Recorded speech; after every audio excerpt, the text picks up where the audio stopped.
Morning and welcome to this week's episode of NCompass Live. I am your host, Krista Porter, here at the Nebraska Library Commission. NCompass Live is the Commission's weekly webinar series where we cover a variety of topics that may be of interest to libraries. We broadcast the show live every Wednesday morning at 10 a.m. Central Time, but if you're unable to join us on Wednesdays, that's fine. We do record the show as we are doing today, and it will be available in our show archives for you to watch later at your convenience. And I'll show you at the end of today's show where you can access all of our show recordings. Both the live show and the recordings are free and open to anyone to watch. So please share with your friends, family, neighbors, colleagues, anyone you think might be interested in any of the shows that we have on NCompass Live. If you are not from Nebraska, the Nebraska Library Commission is the state agency for libraries. So similar to your state, whatever state library. So we provide services and training and resources and grants and databases and et cetera, to all types of libraries in the state. So you will find shows on NCompass Live for all types of libraries. Public, academic, K-12, corrections, museums, archives, on and on and on. Really our only criteria is that it's something to do with libraries. Something cool libraries are doing, something cool we think they could be doing. We have guest speakers that come in sometimes to do presentations for us on the show from Nebraska and all across the country. We also have Nebraska Library Commission staff that do presentations for us. And we have a mixture of that today. Today, we are talking about the 2025 One Book, One Nebraska selection, The Long March Home, a World War II novel of the Pacific. And joining us today to talk all about that and tell you all about it is Rod Wagner, Director of the Library Commission here. Good morning, Rod. Good morning. And Becky Faber, who's on the Nebraska Center for the Book Board, and also, if I'm not mistaken, the chair of the committee for selecting the books. Yes. Yep. Awesome. And we are very excited and lucky to have both authors with us this morning for the book, Long March Home, Tosca and Marcus Brotherton. Good morning. Good morning. So we'll be chatting with them and doing some readings from the book and talking all about the program. So let's get started. I don't know if Becky, do you want to talk about our back up. There we go. One Book, One Nebraska. Absolutely. Well, our 2025 selection is the 21st in the line of some truly wonderful books that have been selected and shared throughout the state. So, as the slide says, we are encouraging Nebraskans and certainly people beyond the border to read, discuss one book. And the very interesting part about this process, as I've worked with it in the last few years, is that the initial nominations come from you, the reading public. It is not the committee that decides what books will be considered, but the books that are considered come from a nomination process. And that nomination process is on the Center for the Book website. The criteria, books should be written by a Nebraska author or have a Nebraska theme or have a Nebraska setting. So there are some wonderful possibilities there for a myriad of books to be considered. The books that are nominated need to be in print and they need to be readily available. Sometimes this last portion is a challenge for us if a book has been nominated, but it's not available in Nebraska libraries and it's not available in a format where the members of the committee can even access it, because if the committee can't access it, then broader level of readers will not be able to access it. Yeah, and you can see this is all of the titles that we've had over the years, and some are recently published or current books, but some are a lot older. And sometimes that is old. Not all of the older books, older titles are made available as ebooks or audiobooks necessarily, and we've sometimes had a little Glitch, Yeah, yes. and it's, we do the best we can. Yeah. And I would say going along with that, for adult readers, sometimes we will have nominations that are children's books, and those don't move forward. We do have a separate program for One Book, One Nebraska Kids and One Book, One Nebraska Teens, which are two separate. It's one program that's books for. So this will be for the adults, and if you are looking for that, you can look on our website for that. There's always a teen book every year and a children's book every year that's done. We put together for One Book, One Nebraska program as well. Another point in terms of availability has to do with the time of publication. This year we had a situation where a book had been nominated, but it was not yet published. It would be coming out soon, but because our deadline for nominations is May 31st, we are starting the beginning of June to gather the committee as readers, and something that's not yet published, it doesn't fit in our time frame. Next year. Next year, absolutely. As I said, May 31st is the deadline for nominations. A book only needs to be nominated once, or by one nominator. It can be nominated repeatedly, of course, but it only takes one nominator for us to consider the book. So it's not a situation where if 15 people nominate one book, that book moves forward any faster or at a different level of evaluation. It only needs to be nominated by one person. Our committee is made up of 5 to 7 readers, all members of the Nebraska Center for the Book Board. And as I said, once the nominations end on May 31st, then we're looking at the list of books that have been nominated, and we're pulling ones that don't fit the criteria. So young adult novel would be pulled because it doesn't fit the reading level. Duplications, as I said, it only needs to be nominated once, so we'll pull out the dupes. So we might have 2 books nominated, and when we pull out ones that aren't at the reading level, ones that aren't available, or ones that are duplications, we might be pulling out 12 to 14 books just to have a precise list that we're starting from. The committee members read books. Nominated is read by at least 3 readers, and we read in rounds. We do a round 1, then we go back and look at the evaluations. The ones that have had positive feedback go on into round 2, where they're read by a different set of readers, and our goal is to get to a short list somewhere around the 1st of September. And for this year's 2025 selection, we had a short list of 3. So in addition to The Long March Home, the other 2 books on the short list were The Lincoln Highway by Amor Tolles and My Nebraska by Roger Welsh.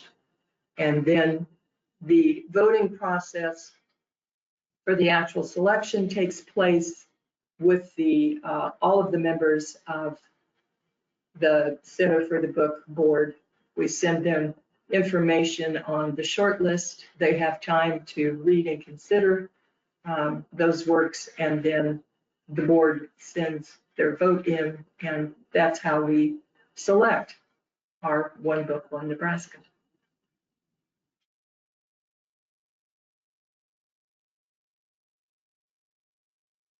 talk a little bit about the one that did get picked. That's the next slide is talking about the. And to, I think the first thing I would say as the chair of the committee, I see all of the comments that come through. And the first thing I would say about the Long March Home is how often the readers on the committee talked about how beautifully written it was, that it was very accessible, it was very interesting. It's a very definitive set of characters. It was easy to follow, and the readers felt that it would be of interest to any of our readers across the state. And they often remarked on how much they learned by reading this book. So it was very much a popular choice from our readers.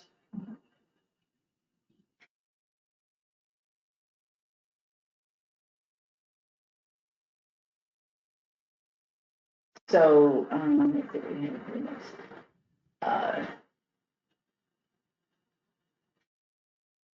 Do you want to, the authors of the both Marcus and Tosca are both here with us, as we said. Do you want to talk a bit about the process of how you got together, wrote the book, how that all came to be? Marcus, I think it started with you, so I think you should start. Yeah, years ago, I had read an oral history project about the Bataan Death March and had just become fascinated with the topic. The fact that this event truly occurred in history was staggering, and the magnitude of it, the difficulty of it. I love oral history. I write a lot of nonfiction. I've written some oral history projects.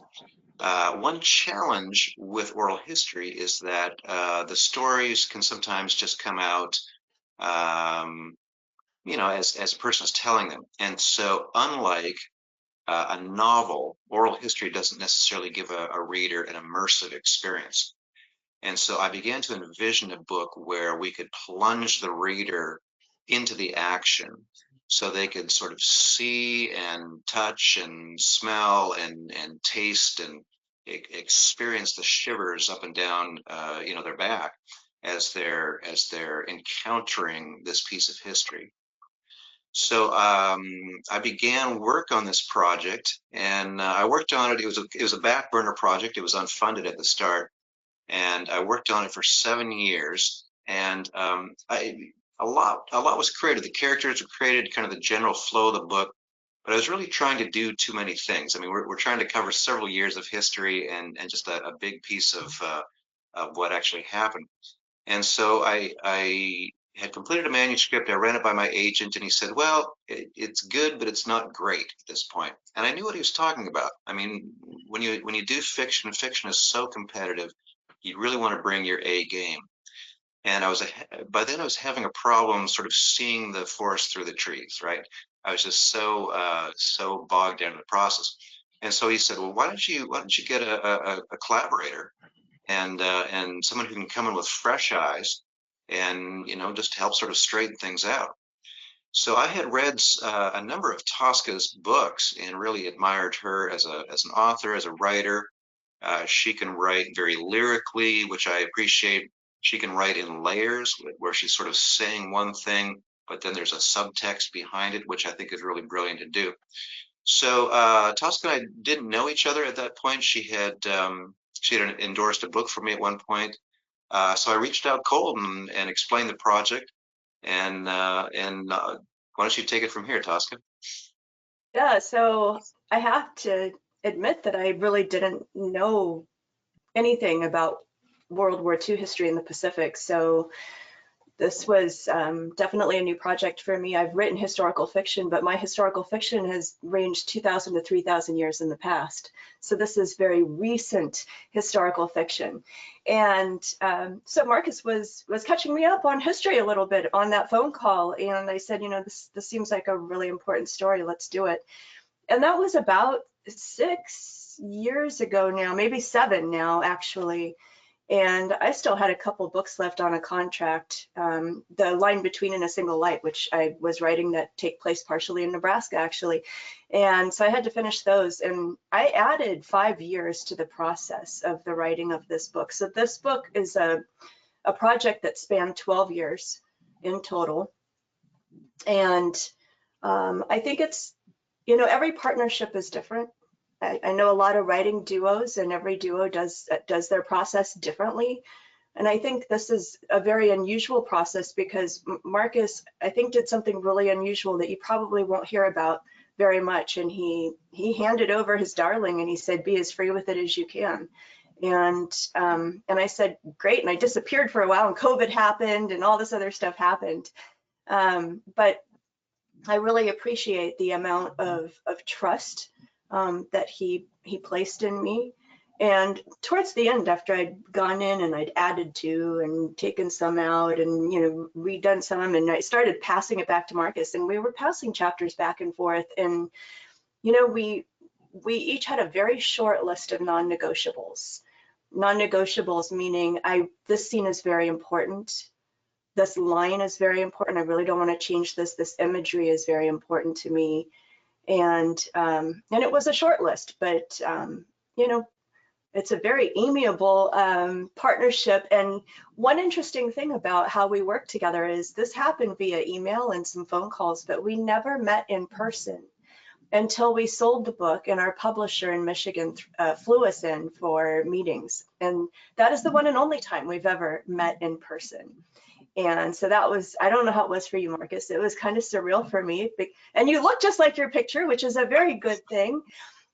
Because, you know, sometimes you see these pictures and they're 25 years old or whatever, but That's right. Felt like meeting a long lost friend, right? Right, it was. I mean, we've had so many conversations through these years together. And so to meet in person was really wonderful. And I have to say too, when we were working on this, you know, as Marcus said, we did not have a contract for it when we were writing it. We wrote this on spec, as they say, and we did not know how it would be received. We did not know if we would sell it. We did not know. But the one important thing was to honor those who served and to shine a light on the heroes who were there. And even though this is fiction, everything that happened to the 3 best friends who are the main characters happened to somebody. And that was vitally important to us. And so we've been so excited and pleased. We were excited that it sold. We were excited that it came out. And then we were very honored to have received an International Book Award and to final for a Hemingway. And then to have it chosen for One Book, One Nebraska was just fabulous. And we're so excited about that. It's really a classic labor of love, I would say. I mean, does it usually take that long to write a book, typically, or? No. Not at all. We really felt, you know, there was like I've known a number of veterans and have done, like I said, a number of nonfiction projects. And so it was very important to us that we honor veterans with this project. And so that was another motivation even for me when my agent said, hey, you know, let's really make this as sharp as it can be. I really agreed with that. When you're honoring people, like, bring your A game and get it right. And so, yeah, now that the book is out and it's received any number of accolades, and it feels that we succeeded in that venue. And so that's been very important and very affirming, I think, not only to us as authors, but really to the greater community and what we're trying to do there. Yeah, you mentioned earlier at the beginning, Marcus, about you had the oral histories that that got you interested in doing this. Someone wants to know, can you talk a little bit more about how you did the historical research on what actually happened, you know, in real life, obviously during this time, during the march. And Yeah, we both of us read any number of books, and Tosca is actually just as good a researcher as anybody here. And it's funny because I did a ton of research, and then she went back and she checked it all, and just to double check, which was great of her. And then just meeting veterans along the way. The last two veterans I've spoken with were 101 and 103. And you know, we're really rapidly losing our World War II veterans at such a quick rate. But to actually meet a guy who was there, and wow, that's incredible. It's an honor to do that. So yeah.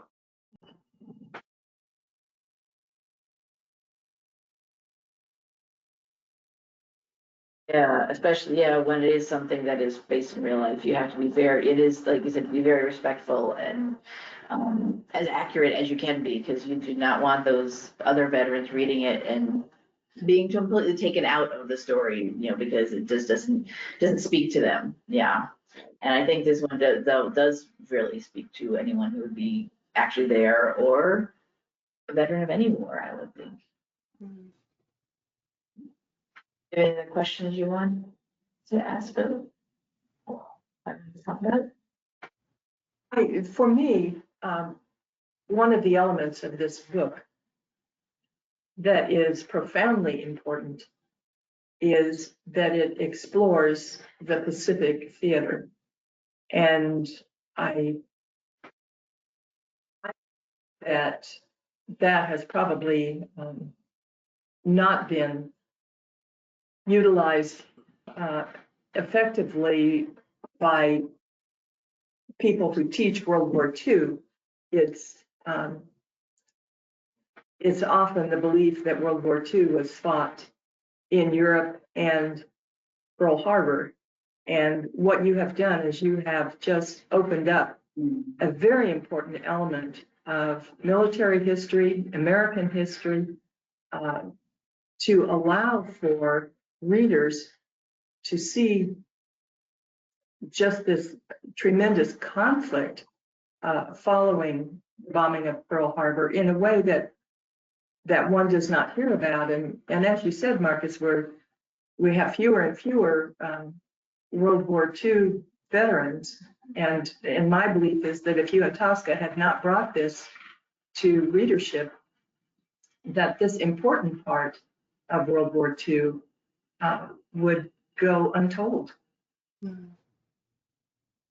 I believe that we lost our last American survivor of the Bataan Death March a few years ago.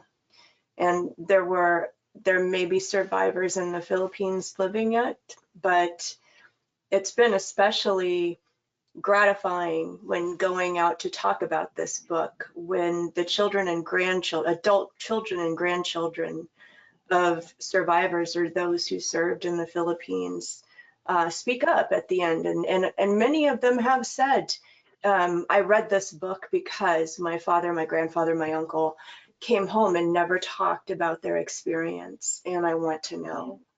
And so for me personally, this has been a really gratifying book in a different way than my other books have been because of that.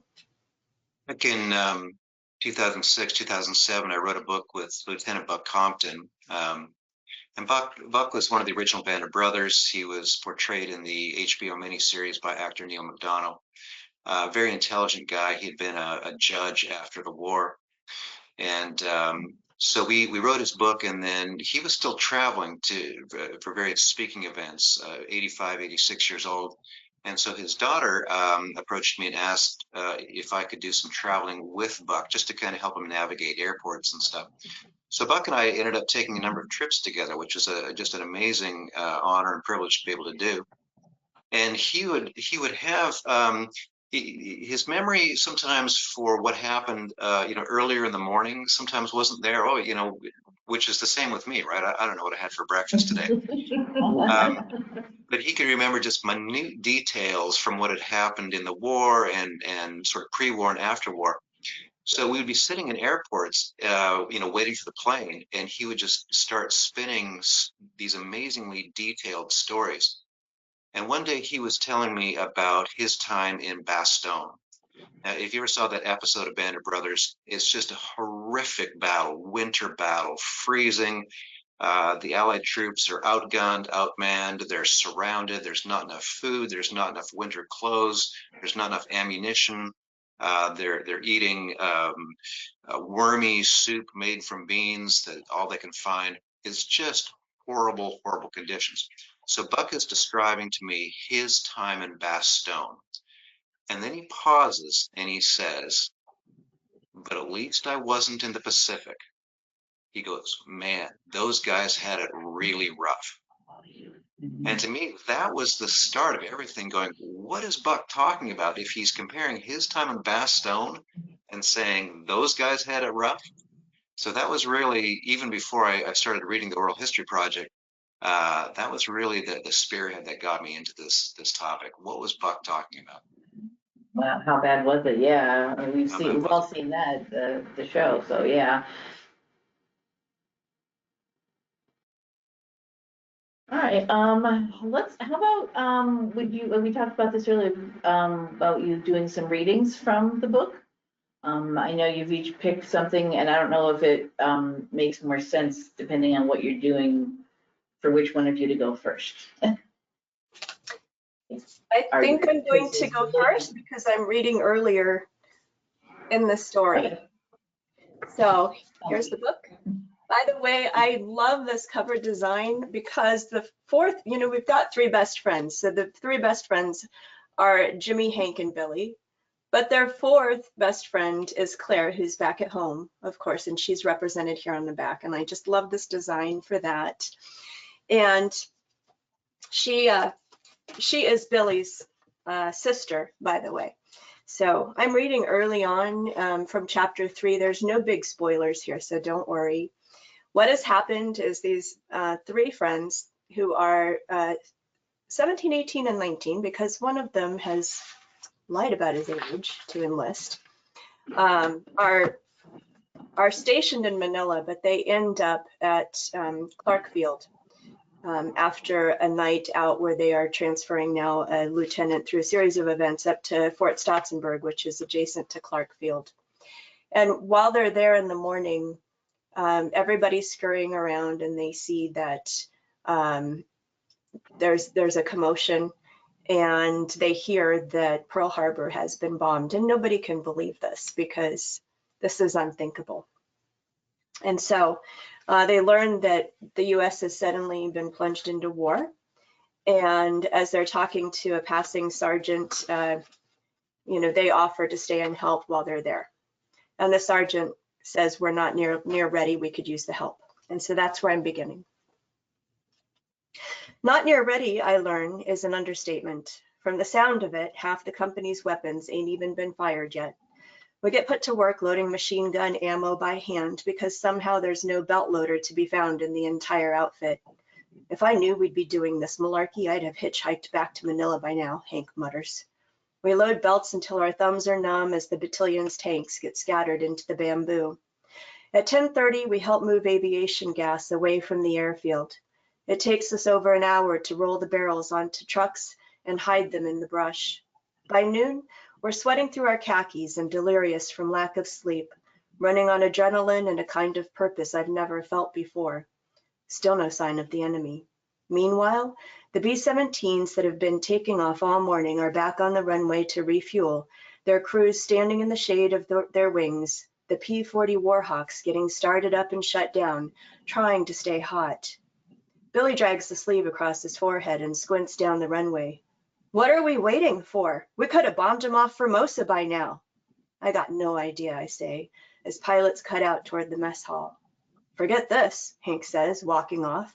Where are you going? I shout. To get some chow. Billy spreads his arms and hollers, I thought we was in a war. I did too. Instead, it's a perfect day in paradise. Just a few clouds and an otherwise pristine sky as a bunch of geese glide in from the mountains in two perfect V's. Except no flock flies that neat. Pistol shots fire a warning from the direction of the operations shack. Jimmy, Billy says, following my gaze. Jimmy, are those? Attack, I yell, my feet frozen stiff. Attack! I stare for a moment, transfixed in horror, as the planes seed our sky, raining black bombs over the airfield. They shriek towards the earth.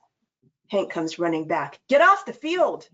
An air raid siren begins to wail overhead. I shove Billy ahead of me, sprinting hard on his heels. 3 seconds later, we're tumbling to the earth, hands over our ears as the first bomb slams against the end of the runway. The ground shudders with the blast like thunder after a lightning strike. Metal whizzes through the air. Stay down, Hank shouts. We crawl through the brush, desperate to put distance between us and the runway. I glance back, then throw my arm over my eyes as one of our B-17s bursts into a ball of fire. The next bomb hits, and the next, and the next, exploding down the line where our flying fortresses are lined up, neat as sitting ducks. Across the airfield, an eruption in the brush throws a column of smoke to the sky, followed by 3 more in quick succession, blackening the clouds. The drums of fuel. We scuttle along the ground, searching for cover. Over there, I point to a cement latrine. Go, go! I drag Billy up with me and run, dive through the open doorway as Hank comes skidding in after us. We press ourselves against the walls and wait for it to end. Dust rains down on us, coating our hair with lime, mingling with the sweat running in our eyes, but it don't end.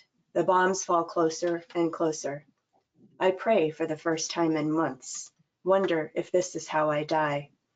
A chunk of cement crashes to the floor beside us, followed by a hail of debris. They ain't gonna find me buried in an outhouse, Hank shouts. Run between blasts, head for those tanks. I push up from the floor to a runner's stance, glance over at Billy. Ready? All this time, Billy's been crouched in the corner with his hands over his head. When he don't move, Hank grabs him by the shoulder and yells, Streak, that's his nickname. We're gonna run to those tanks, you hear me? Billy looks up, face ashen, as another explosion shatters the earth outside, but he nods. Hank holds his hand up, waiting like he's counting, timing the bombs. I can't believe we ain't been blown to smithereens yet because each one sounds like it's right outside the other, right on the other side of the wall. Until one lands so close, dirt blasts through the open doorway. Run, Hank shouts. I bolt after Hank and Billy, steps stuttering at the sight of Clark Field billowing with black smoke. Japanese fighters swarming the sky like hornets. Our warhawks and flying fortresses on the ground engulfed in fire. One of the hangars explodes across the runway. Shrapnel ruptures the air. Another bomb hits behind us. We fall flat, cover our heads. Machine gun fire rakes down the field, and I stagger to my feet as a Japanese fighter plane bursts from the smoke, flying so low I can see the red meatball on the fuselage. Someone's shooting at the plane from the rice fields beyond us. Thumb stuck on the trigger. The plane strafes the paddy. The gunfire stops. We sprint into the bamboo. 50 yards from the nearest tank, I trip and go sprawling. Look back to see if someone's legs in the brush. Look back to see someone's leg in the brush. Its owner lies 5 feet to my right, eyes open, face blackened. It's the first dead person I've ever seen that wasn't in a casket. Prop, someone shouts. Billy, that's Jimmy's nickname. I'm coming. I get to my feet as a round of tracers chews through a B-17 trying to taxi. It bursts into a fiery ball. Another farther down the runway gets blown to Kingdom Come. By the time I make it to the tank, Hank's grabbed to the machine gun mounted to the top of the turret and is yelling for Billy to hand up the ammo. Are you out of your mind? I yell, climbing up. Farther upfield, someone else is firing on top of a tank in the Kogon grass. This is what we came here for, he says, snatching the box from Billy and pulling the pin from the mount. But it ain't what I came for. The up-close war part never even occurred to me until today. I'll stop there. Very exciting scene, definitely. So as we're talking about here, on one hand, this book is a very straightforward survival story. The big goal of the characters is they all want to get home alive. On another hand, it is a layered story. It asks big questions about trauma and healing and what kind of community it takes really to usher in health and redemption and healing. So in this scene, as Tosca pointed out, there's three friends: Jimmy Propfield, who goes by the nickname Prop. There's Billy, kind of the young one of the group, and then Hank. And by this point in the book, they're all in a POW camp, and they're all dreaming of home, and particularly dreaming of this girl Claire, who they all grew up with. It's actually Billy's sister. By this point of the book, Billy has been wounded, fairly seriously wounded, but he's trying to make a comeback. And then Jimmy, the protagonist, has been put on what's called grave detail. Now, grave detail was true to life. There were so many people dying in these POW camps that they would literally have groups of men carry the dead bodies outside of camp and bury them. And it was a very grim, very horrific, very gruesome detail that also carried with it big danger. And most of the people who were put on grave detail just wouldn't survive very long, just because of the inability to wash. There's only one water spigot in the camp. And so if you got put on grave detail, it was basically like a death sentence.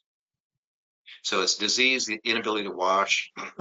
And in this scene, Jimmy, the protagonist, who's writing through the first person voice, he realizes that he is doomed. And this is how he deals with it. Keep in mind that everything in this book is based on true stories.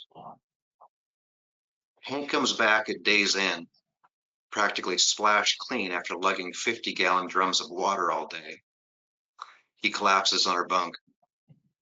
But I return too late to wash up, contaminated by death and afraid to be near Billy, who's sweating through his shirt from fever. I sleep on the floor of our hut as he moans and kicks in his sleep, thrashing against whatever dark spirit is trying to carry him away. I dig graves the next day and the next until my palms are bloody. We bury 60, 80, and then 100 corpses a day, and that was true to real life. Death is in my nostrils, on my hands, my clothes, my skin. The flies are incessant. As the rest of us starve, they feast. I collapse every night, covered in filth, with no chance to wash before the spigot's turned off. We got to get you off your detail, Hank says. I nod, but when I ask around, there's nothing anybody can do. Nothing for me to do but keep going. When Hank and me compare notes a few nights later, he pulls at his hair. I've given away everything I can get my hands on, made friends with one of the medics, and hustled cigarettes for one of the guards who doesn't seem to hate Americans as much as the others, Hank says. He's got a fresh bruise on his good cheek that makes me wonder if he threatened someone too. Hank takes me by the shoulders like a corner man in a fight. You hang in there, Prop, he says. I'm going to figure something out. You still here? The corporal says at the start of my second week. What do you mean? I ask. He doesn't answer. I carry the stench of decay with me everywhere I go. For Billy's sake, I've started sleeping outside our hut, huddled like a calf in the dirt. I don't want death anywhere near him. Hank brings me food in a tattered blanket. He tries to coax me back inside, but death clings to me.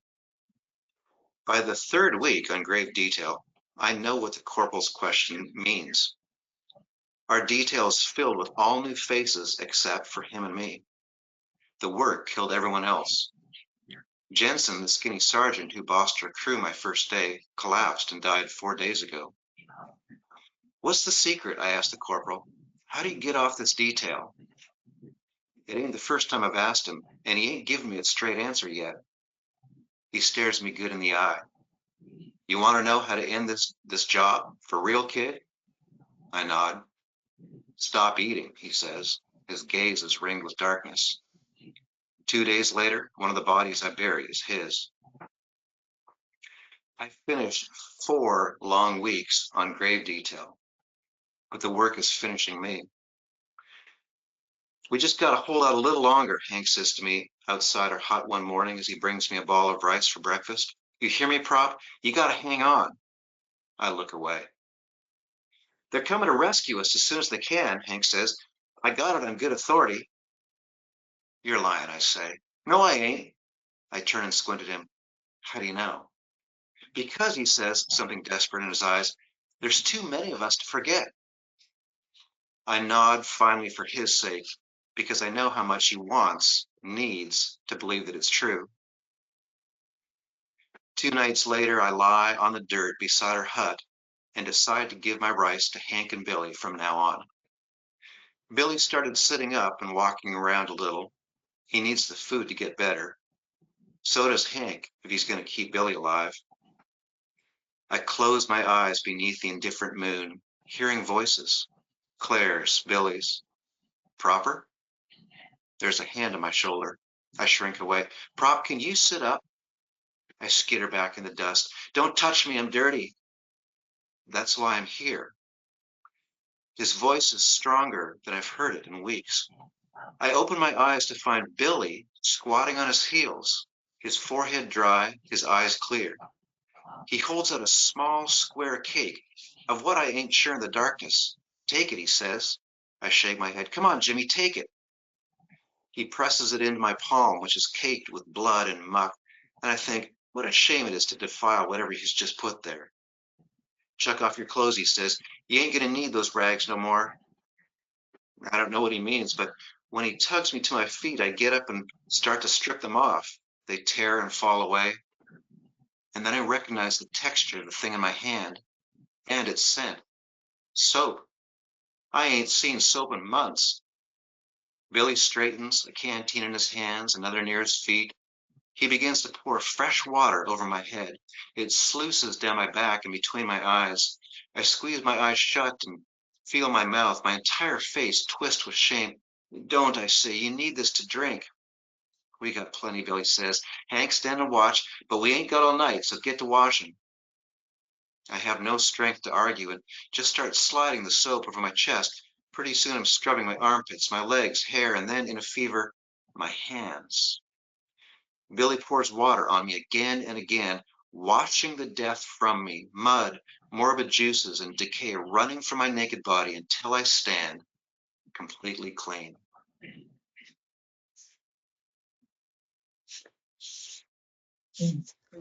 Wow.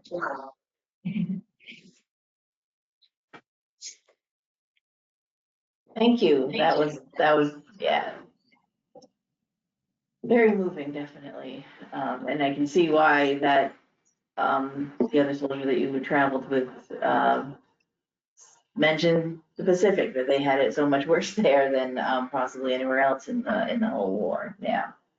One of the things that I really appreciate about the book is the maps at the very front. So for those of us who've not traveled to that part of the world and don't have a great sense of geography, the maps at the beginning are so helpful in terms of being able to understand where they are and then the progression as they move through the Philippines. So that's really an important touch on this book.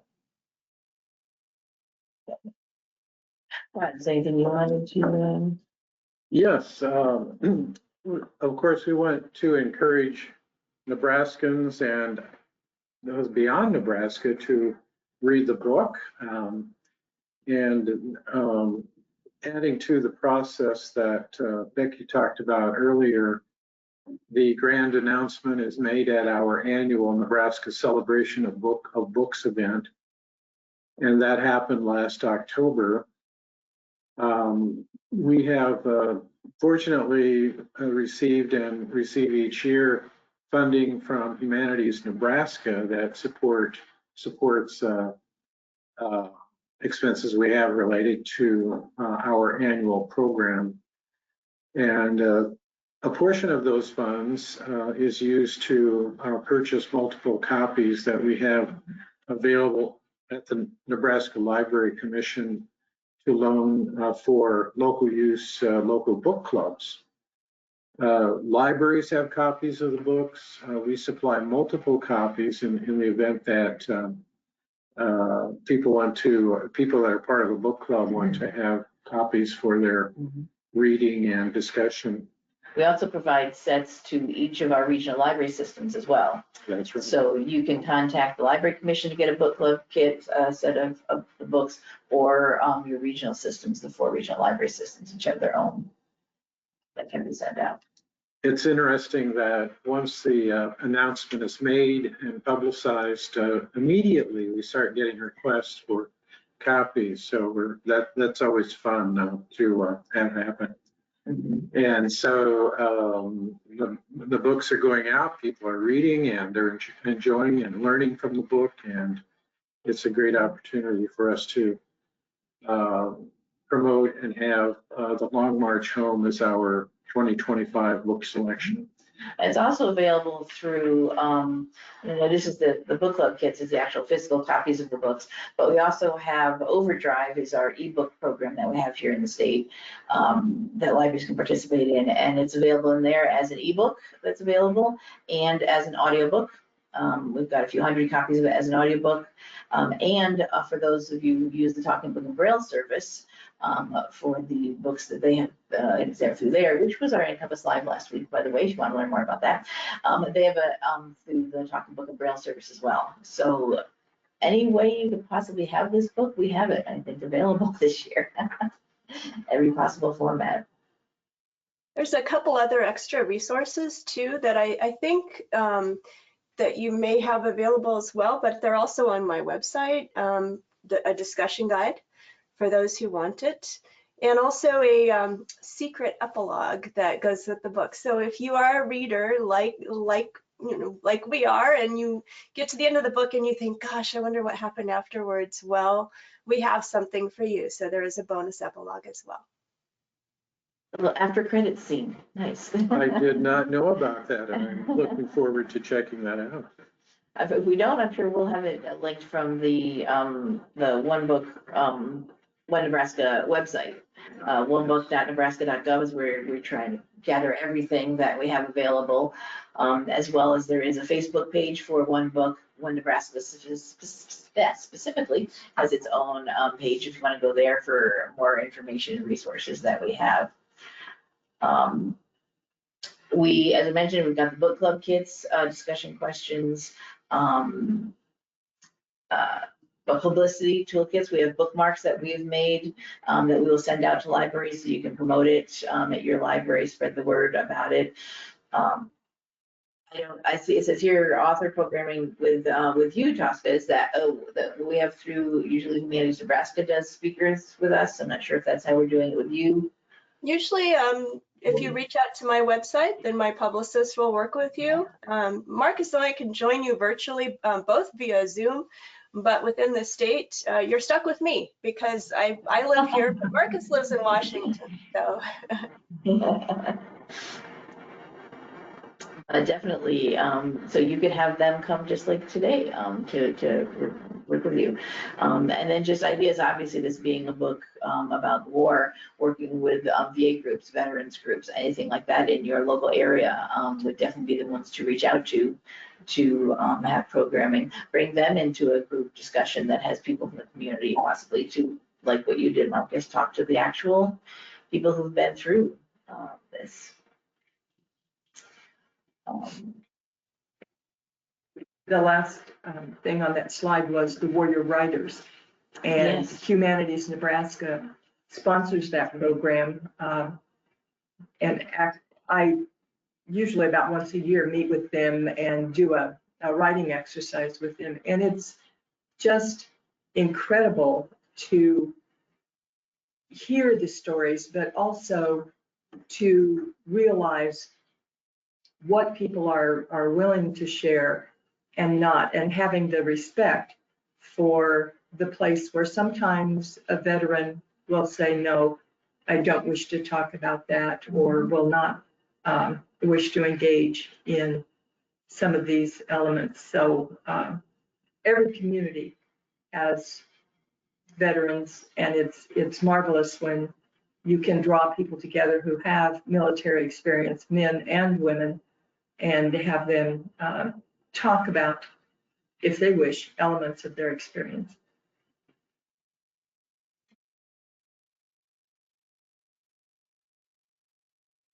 So as we mentioned, last year's Celebration Nebraska Books, the next one will be on November 15th. We're still working out the details of location, but most likely, you said earlier, Rod, probably. Likely at the University of Nebraska Lincoln downtown campus. And this is when would be for next year's One Book One Nebraska. So the new and we do our book awards there as well, author panels, all sorts of events are going on there. So keep your eyes open for more details about that coming up. And because I think we are now looking to next year already as now the nomination form is available just year round. Yes. There's not like a cutoff date. Well, there is, as you mentioned earlier, a cutoff date of when we've got to start thinking about the next year's process. Yes.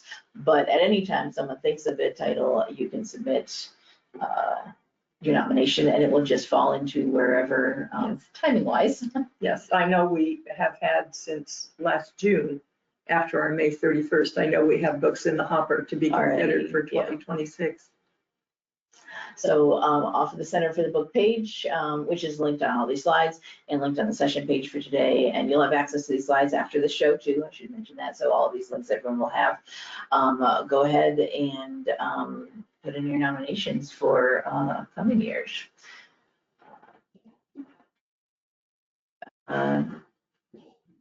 Yeah. And if you do have any questions about, for more info, Tessa and Bailey are our communications people here at the Library Commission. They can talk about that, or reaching through the One Book One Nebraska website. There's links there for email that goes to them as well. If you want, need something, you'll most likely talk to Bailey at the moment. But they're both available throughout the year for that. Any other, so we're almost at the end of our time here. Anybody have any other questions you want to ask of Marcus or Tosca? Anything you wanted to know more about the process, the books, their book, One Book One Nebraska itself? You can type in the questions section of your GoToWebinar interface. My question is, could this possibly be made into a movie? I have the same thought. So visual. It is. Hearing just those two readings, that's what I had going in my head. What do you all think? We think it'd be a fabulous movie, but we might be biased, but We're there with you. It would be a fantastic movie. We'll have to see where that goes and look forward to that. Yes. We do want to know, this is great. I love this book. What do you all have that you're working on now that this one is done? What is your next projects, either separately or together? I don't know. Marcus? So I'm working on a book with Gary Sinise. Gary Sinise, as many of you know, he's an Oscar-nominated actor for his work in Forrest Gump, and now he runs the Gary Sinise Foundation, which helps to shine a spotlight on our nation's defenders and first responders. So Gary has a 2-book contract, and we did his first book, Grateful American, a few years ago, and now we're working on a follow-up project to that. It'll be out in probably about a year and a half to 2 years. Nice. I'm working on a new historical novel, a little bit older. I'm going back to the 15th century, and it is about the European witch hunts in the area now known as Germany. So, and it'll be a little while before that one's ready. There's something new, yeah. Great. I don't, oh, yes. Someone did just mention this. I got the email too.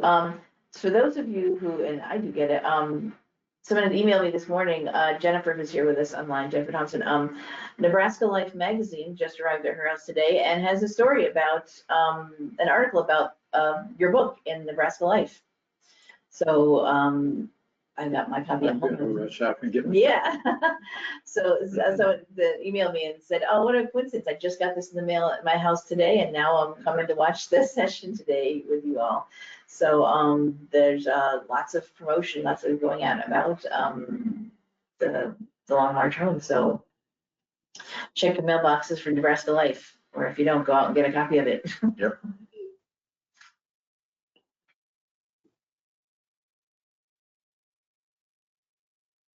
I can pop over to the website here.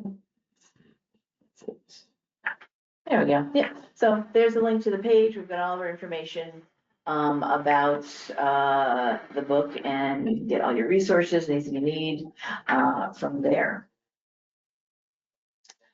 Let's see. We've got some comments coming in. Let's back up here. So thank you. We got thank yous coming in. Thank you for your the reading your segments from the book. I look forward to reading this and sharing it with our library patrons. Great. Thank you. Hopefully we'll have more. Yeah.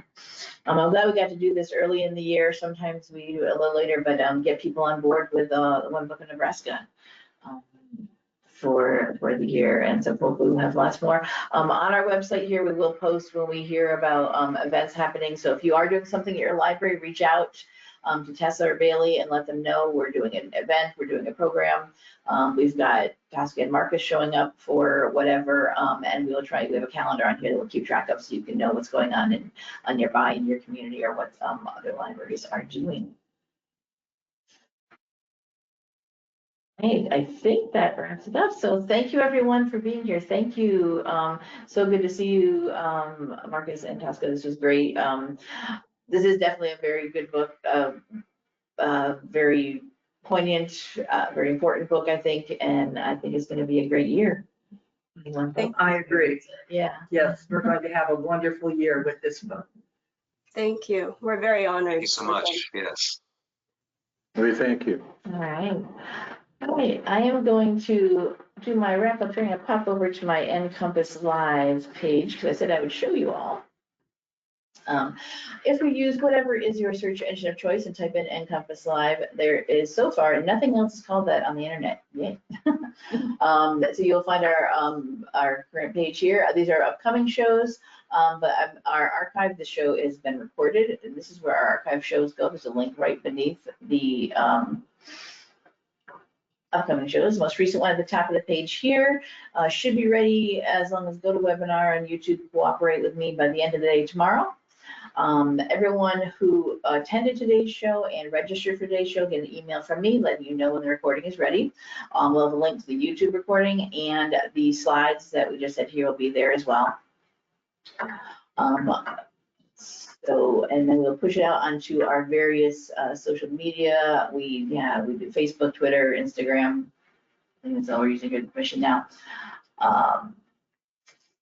While we're here, I'll show you there is a search feature. If you want to see if we've done a show on a particular topic you might be interested in, you can search our full show archives. It'll show the titles, the descriptions, presenters, etc. But do be aware when you are doing this, if you are looking at our old shows, this is our full show archives going back to when NCompass Live first premiered, which is in January 2009.